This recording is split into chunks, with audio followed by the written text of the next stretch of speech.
Hey crafty people, welcome back to my channel, and in case you're new here, I'm Sarah, also known as Craft Nerd because I'm a nerd who loves to craft. I do paper crafting, card making, junk journaling, and mixed media art. Let's get crafting! Oh, welcome to my channel. So today we are going to create some ID card journaling cards and faux passports because I have some stamps that have been in my stash for a very long time that I have yet to use, including the Creative Expressions passport set, which is CEC 1068. I know Creative Expressions went out of business, or I think they may have retired and just shut down the business, but are no longer around. I don't know if you'll be able to find this stamp set like online from like eBay or somewhere like that. You might be able to. And then I've got two different ID card stamp sets from Crafty by Tony. I'll leave a link to her Etsy shop. Now, she is a small seller, and so I don't know what she currently has in stock, but she does periodically restock her stamps. So I will leave a link to her Etsy shop where you can possibly get some of her stamps. But again, if you don't have these, just sort through the stash of stamps you do have and pull out ones like with the words like identification and signature, and if you got stamps with signatures, numbers, and if you don't have ID card type stamps, you can just use a ruler and a pen to draw your lines for your ID cards. So I've got those out for stamps. I've also pulled out a few more Creative Expressions, like the signatures from the past and dates from the past. I've also got the Spellbinders Sign Here stamp set that's got some signatures in it. I don't know which ones I'm going to want to use. And then I think I've got another Crafty by Tony that's got some like places and signatures and stuff like that I've pulled out. You're also going to need photos for your ID cards, and you can either use, like Tim Holtz has the photos in his ephemera that he sells packs of, but you can also use digital images if you've got a printer. And these are by Marley Designs. I'll leave a link to her shop down below as well, and this is like for her postage stamp themed journal, and I really want to use her. I have a feeling I'm going to use him and him for the ones we're going to make. But lots of Etsy sellers have vintage photos that you could download and print and use. So that's what I'm going to use for the photos. What I want to do to start off with is to make the cover, or at least start the process of making the cover. And what I've got is a piece of blue cardstock, and I'm going based on the embossing folder, which is, I have the Tim Holtz Sizzix cracked leather embossing folder, which helps give this, like, I want it to have a leathery look. So I'm going to be using that. And so that measures about 6 by 4 1/4 wide. So that's what I cut this piece of paper down to. But before we do the embossing technique I want to do with this, we are going to add some hand cream to it, scrunch it up, and it kind of just gives it that leathery feel. Like it makes it like soft and pliable and a little bit more feeling like fabric than like paper. So I'm just going to grab some lotion and rub it in the paper and kind of crumple up the paper and spread that out. And I don't mind that it's getting creases and crinkles in. It's all part of the process. I'm going to add a little bit more. And this is really good for your hands too, because you're moisturizing your hands as well as your paper. But yeah, it just makes the paper all nice and pliable, and it just gives it more of a fabric feel than if you're just using straight paper. I've also seen people use like hair conditioner, which I actually have a bottle of stuff that I was going to get rid of that I keep meaning to try. Maybe we'll do a second one. I can test out the hair conditioner, although now that I'm looking around, I think it's probably because I've been pulling apart my craft closet in another room. So there we've got our lotioned paper. Now I need to sit and let that dry before I move on to the next step for making the cover for our passport. So I'm going to set this off to the side and let this dry, and then we'll come back and do the next step. And while that's drying, we can do our stamping. All right, let's start by doing our ID cards. And I've got some coffee dyed paper that I figure I can use for stamping on. And because I want to do one using this ID card grid and one using this one, since I've bought them and I need to use the stamps I buy. I see them, I'm like, oh, I'm going to make this thing. And then they sit forever waiting for me to get around to using them. And I need to be better about not doing that. All right, so this is going to be an ID card that goes in this direction. And I did pre-measure the size of this and make my pieces about the size of the stamp. I may have used this one because it's got some ink on it, which says I might have used it, but the other one's new and I have not used that. So I'm actually going to pull out my Misty for this just because I have a feeling I may not get a good impression on the first go round of stamping. My mat is like dusty and needs to be cleaned because it's not very sticky these days. But hopefully I've got this clean enough that it's going to cooperate.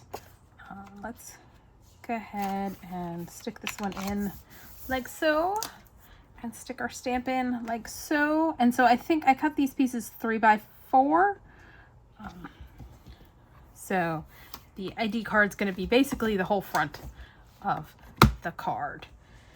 All right, I'm going to stamp with First Fun Claire Nocturne.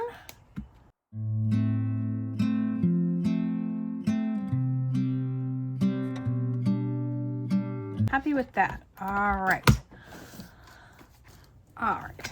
So this stamp set does not have the word identity card in it. Oh yes, it does. So let's stamp that at the top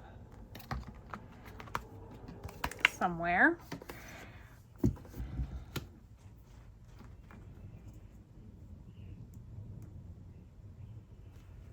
That fits there. All right. Okay, then let's see. The new stamp set's got this like little grungy bit that I think is supposed to be like a fingerprint. So let's find that and stamp that in there.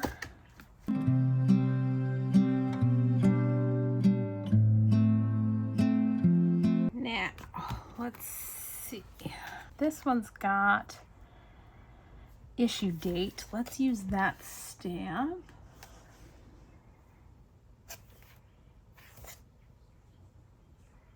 One problem when they're brand new, it's hard to, here we go, got issue date.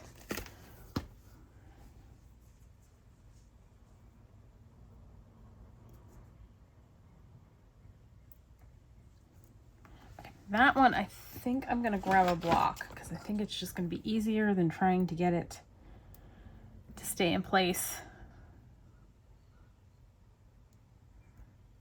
because it's such a small stamp.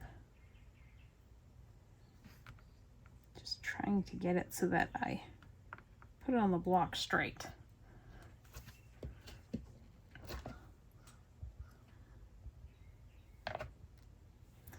Make sure we stamp it right side up.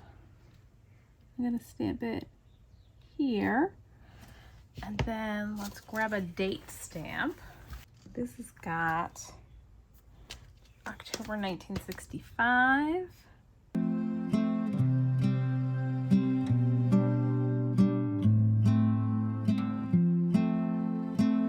Let's grab a number.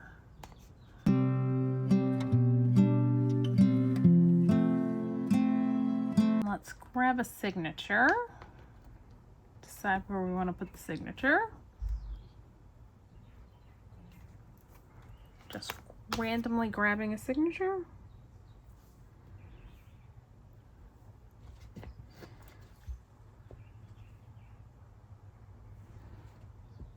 And it's a girl's name, which means we'll make this one the girl photo. And I've got a stamp that says signature, so we'll stamp that above it.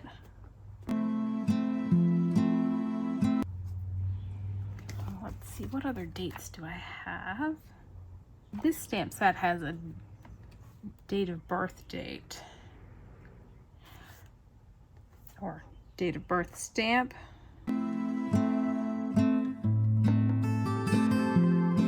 Also have in this set the date 16/10/33, so let's use that.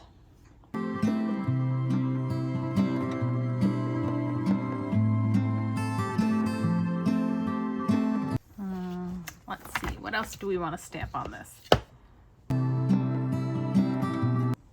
That's for the official stamp,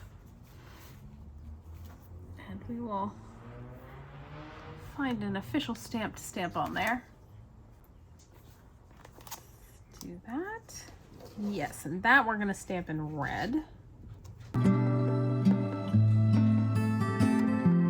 Let's use that classification.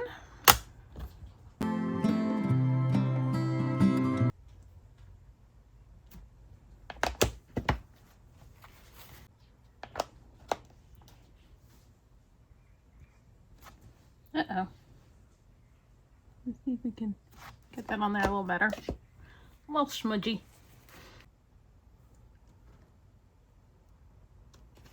It's not valid until date and numbered by issuing office. And want to stamp. Let's pull over our picture and see about what we want to do with that. All right, so I cut it out, and I think I'm just going to make a few marks for trimming it down. It's a little too big. Try and cut it straight-ish. There we go. Wow, that's not straight. Wow, that's very not straight. Wow, so not straight. That's a bit better. All right, now, here's the question. Do we keep it pristine or do we age it up a bit? I think we're gonna age it up a bit. I'm gonna grab a sanding disc.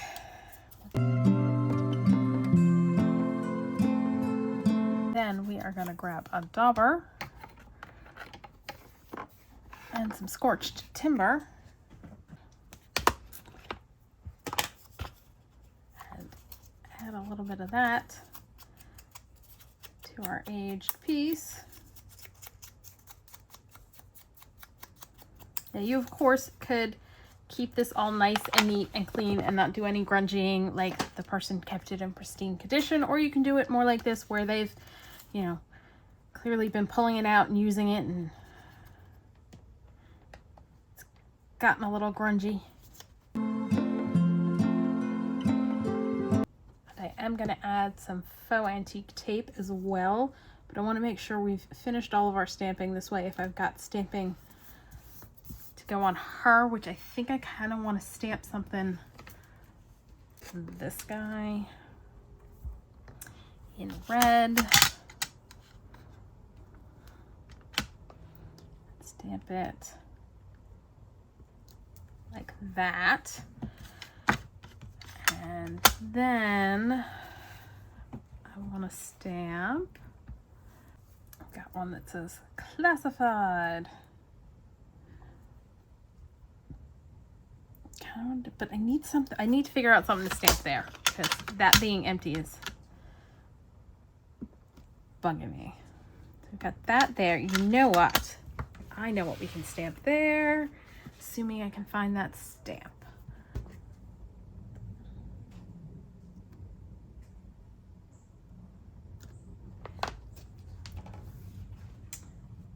And then we can do a signature of the person who approved it, which I'm kind of bummed I didn't think of this before I put this stamp on.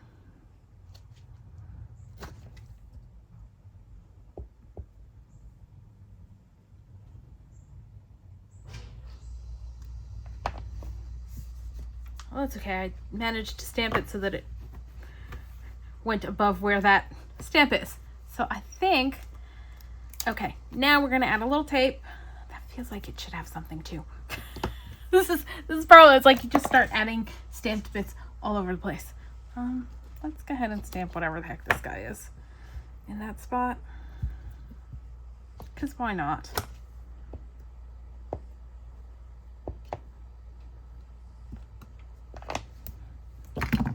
There we go. Now we just need to add some faux antique tape onto it. I feel like I want to grunge the edges up a little bit.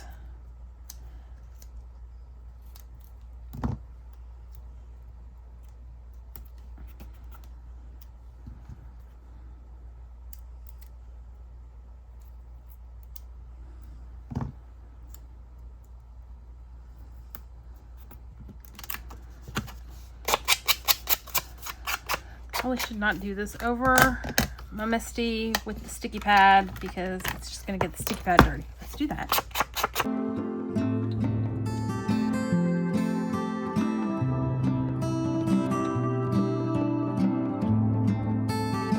And I'm going to put a little rip into it,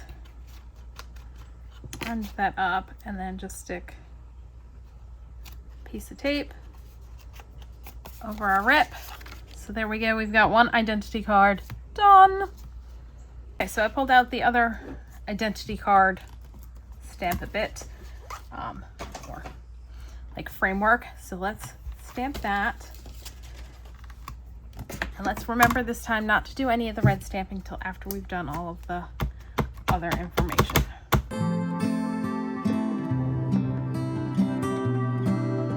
Now we need to stamp all of our little bits. All right, first let's get the word signature and put a signature on here. An issue date, let's pull that one out too. Issue date, signature.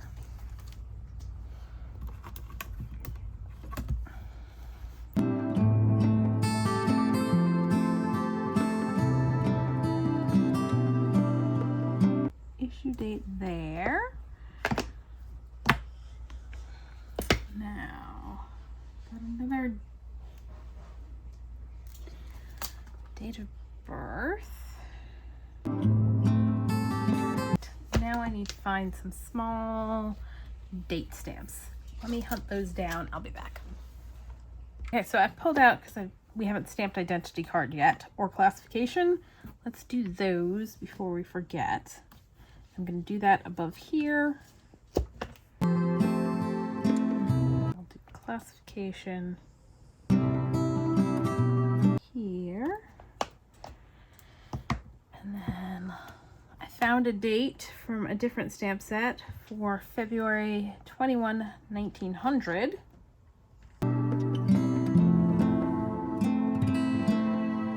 We've got issue date.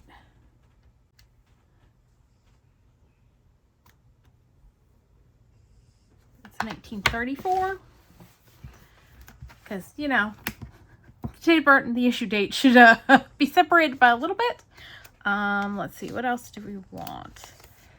Let's go with, I've got department. So for department, let's put a number.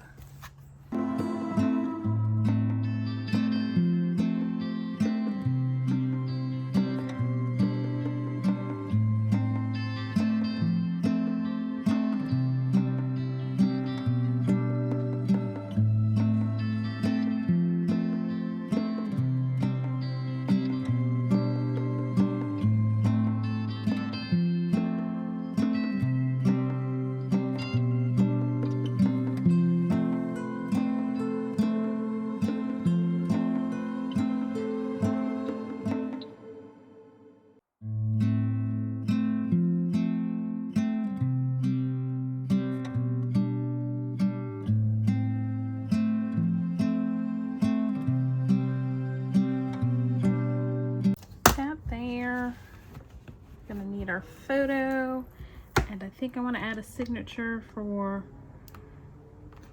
our official.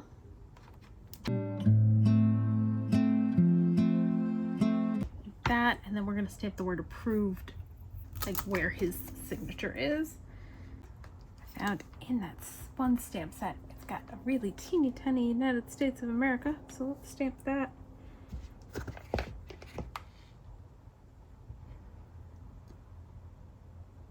There. And let's find the word approved. Want that in red.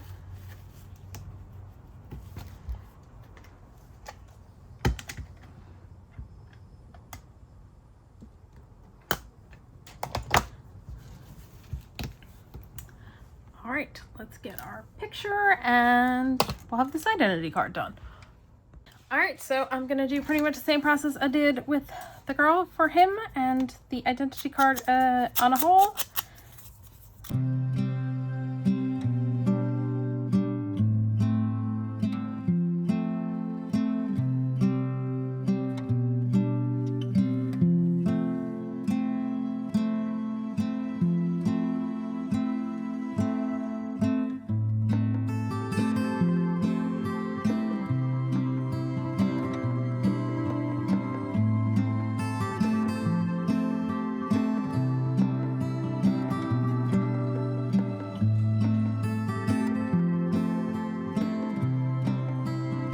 Do one more red stamp kind of on the picture.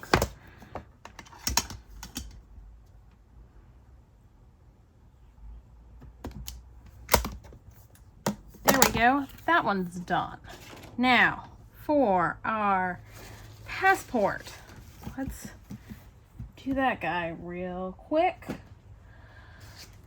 I've already pulled out papers that I've cut down to 5 3/4 by 4, so they'll fit inside our cover.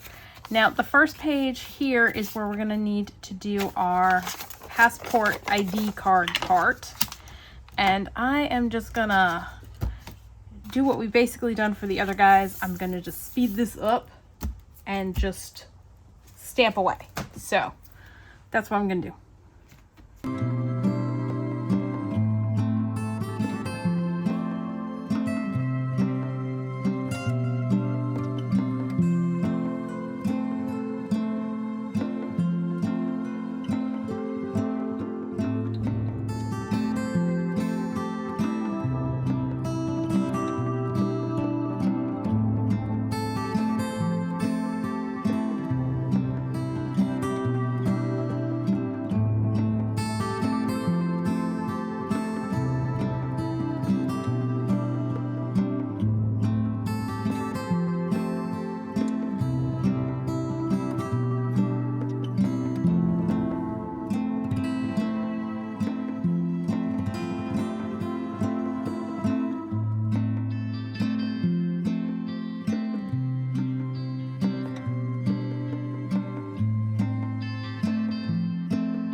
For this one, I'm just going to glue him on, and then I am going to stamp something on his picture.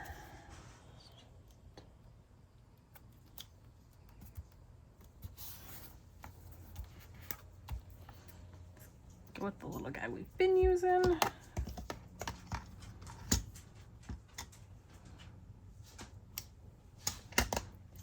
All right, so that's the front bit of our passport, and what I want to do is go through and stamp in a very light color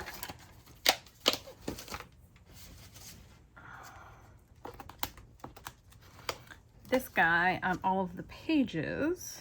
I think I'm going to use Sand Dune.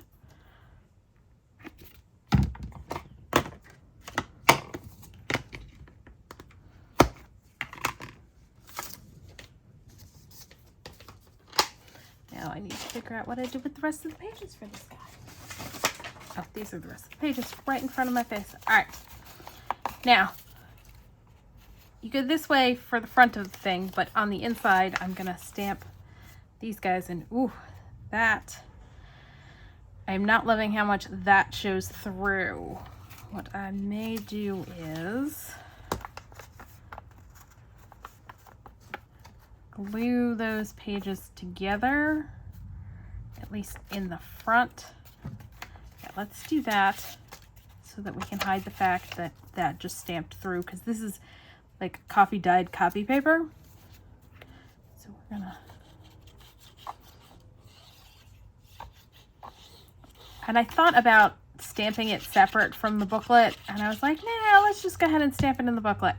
So if I had it to do over again, I would have attached it in the front of the booklet instead of stamping it on the page like that. All right, that's better, not perfect, but better. Okay, let's go through and try and do a better job of stamping that throughout the booklet.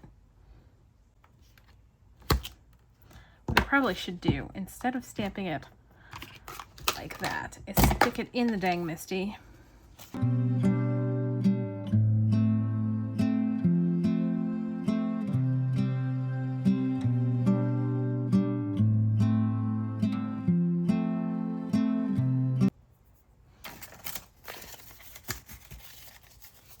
Where's the top? Okay, there's the top. All right, so we've got that. It opens up. We've got our thing. I need to round corners because I want the corners rounded on this. So let's do that.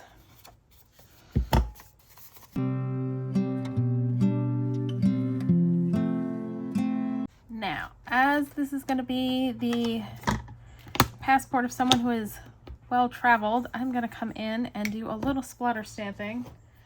And let's do some vintage photo. Get it a little darker than our watermarks so that it looks like it's been well loved and used.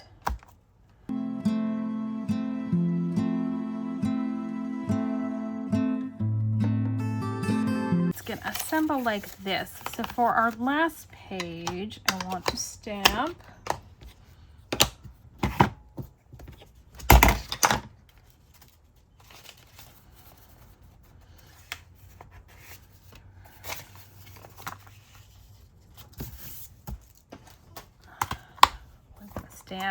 journey completed. I'm going to do that in medieval blue.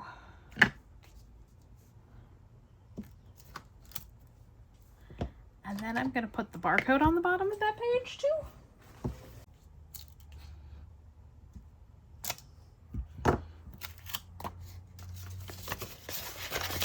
Okay, and then I want to go through and do some stamping on the pages, so it looks like the person actually traveled using this passport.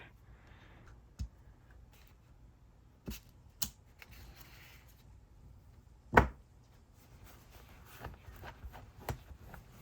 don't think our dates are going to match up because I'm pretty sure our date of issue is 1965 and our first travel was 1934.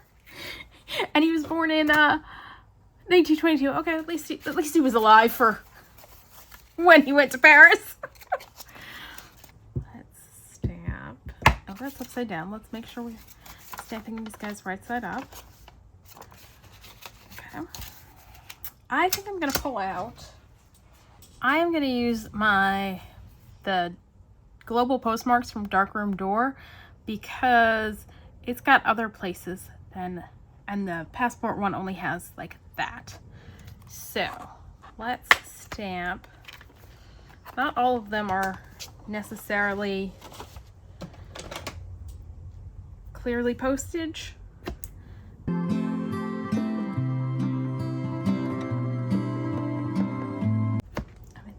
stamp these with blue, and then I can come back through and stamp either approved or customs on the pages as well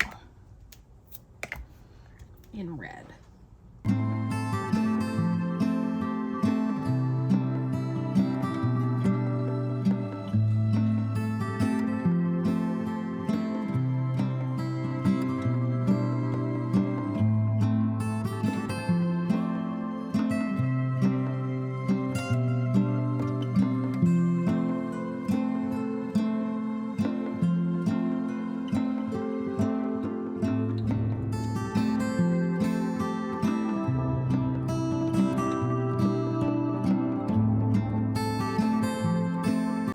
And then I think I'll leave the rest of them plain so that if this goes into a journal, someone can use it for journaling. And there's even space for journaling on the various pages. All right, I'm gonna be back once the paper is dry and we can finish assembly of this.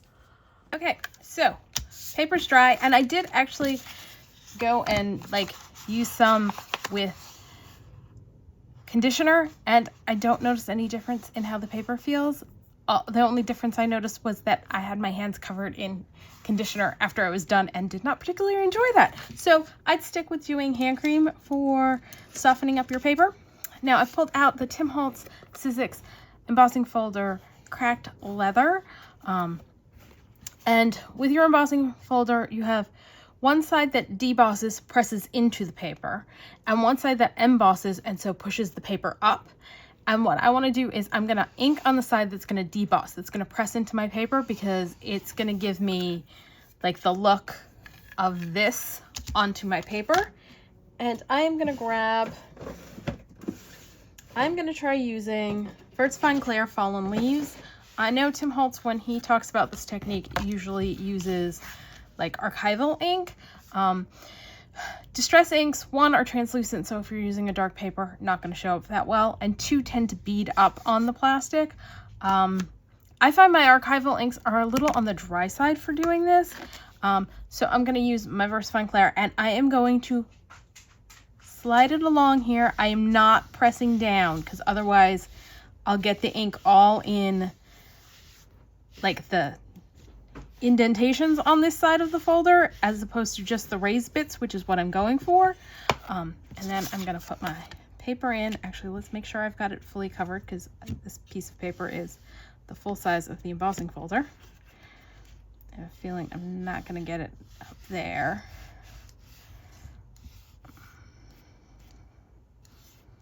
So let's put our paper in. I'm going to close up the embossing folder, and I'm going to go run it through my machine, and then I'll come back and show you what it looks like. All right, and it's showing up way more on the screen than it is in person. It's far subtler in person, but it just kind of gives that cracked old leathery look to the paper. I really like that. I'm gonna fold it in half, and you can clean your embossing folder with like hand sanitizer to get all of the ink off.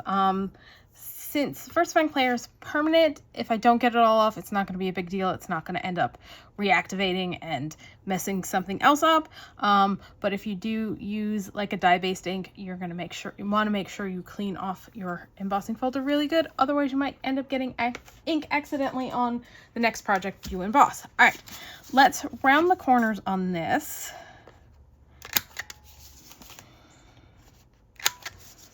I am going to grab my scorched timber and kind of ink around the edges. It's not going to show up a ton, but you notice it kind of shifted so that it wasn't entirely in the embossing folder over there. So I got like a line of dark on that side, so I'm hoping if I ink around, it'll be a little less noticeable.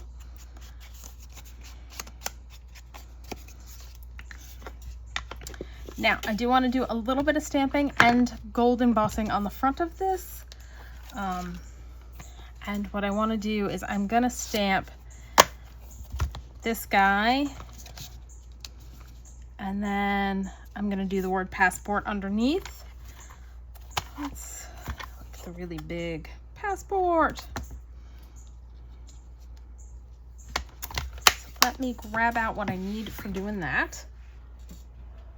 Okay, so I've got a scrap piece of paper to catch the embossing powder. I've got my Mark ink pad, which is just basically embossing ink, and I'm inking up the first piece, and I've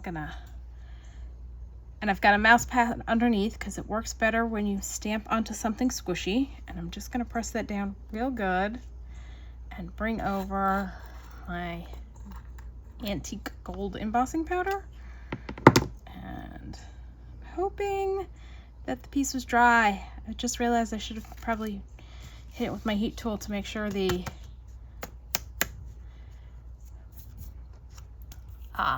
ink we pressed into it was dry all the way, and it wasn't. So let's take a soft brush and clean up around there and around there. And I'm okay that the center's a little less than perfect.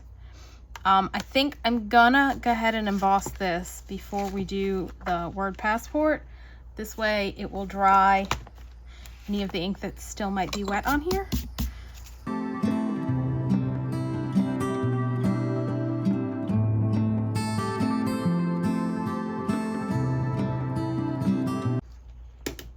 All right, now let's stamp the word passport.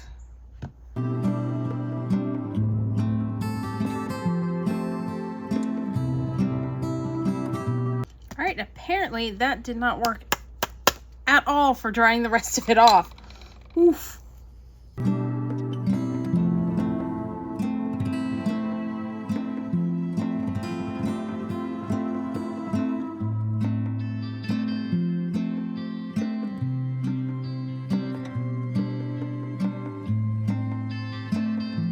Now, the gold's a little more intense than I would like, given how grungy the rest of this thing is.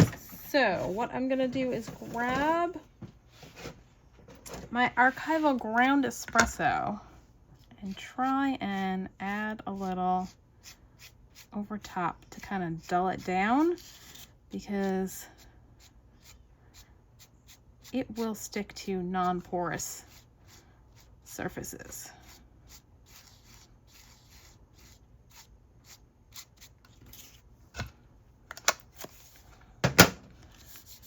So it's a little bit better, a little less intense and in your face. I just need to grab my stapler.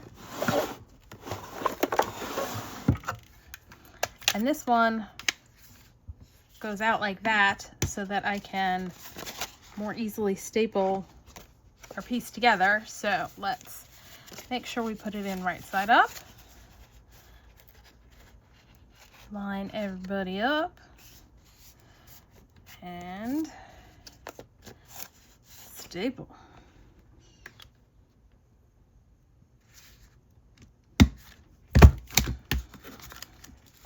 I always end up being like off from where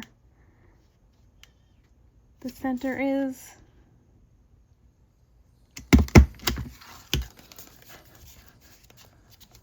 So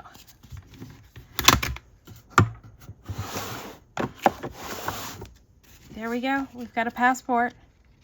Flip it open. We've got that bit. And then we stamped as if he had done some traveling and added some splatters to make it a little grungier. I could definitely have grungied this up more, but I'm happy with it. Although I'm not loving where that staple is. Like, that staple is not working for me. All right, we're gonna press this down more. We're gonna try to.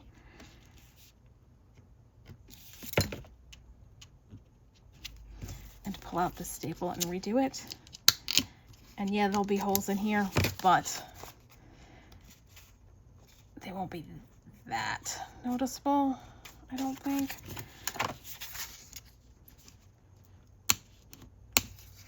Compared to like the fact that I can't open these pages all the way because the staple's in the wrong spot.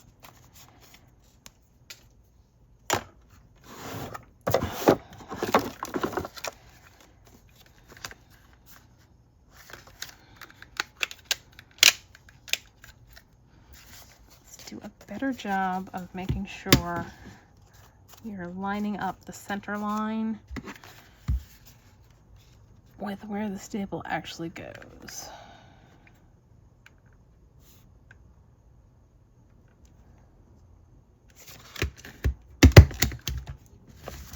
Wow, I pretty much did that in the exact same spot that time. Whoa. This is not cooperating. All right, one more try. Slightly better, but still not great. Yeah, no, almost the same spot again. Wow, I seem to be incapable of not hitting that exact same spot. All right, we're giving up.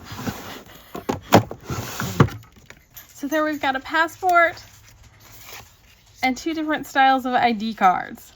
So that's all for today. If you enjoyed this video, please do all the things that lets YouTube know you enjoyed the video. Like, subscribe, hit the notification bell, leave me a comment down below.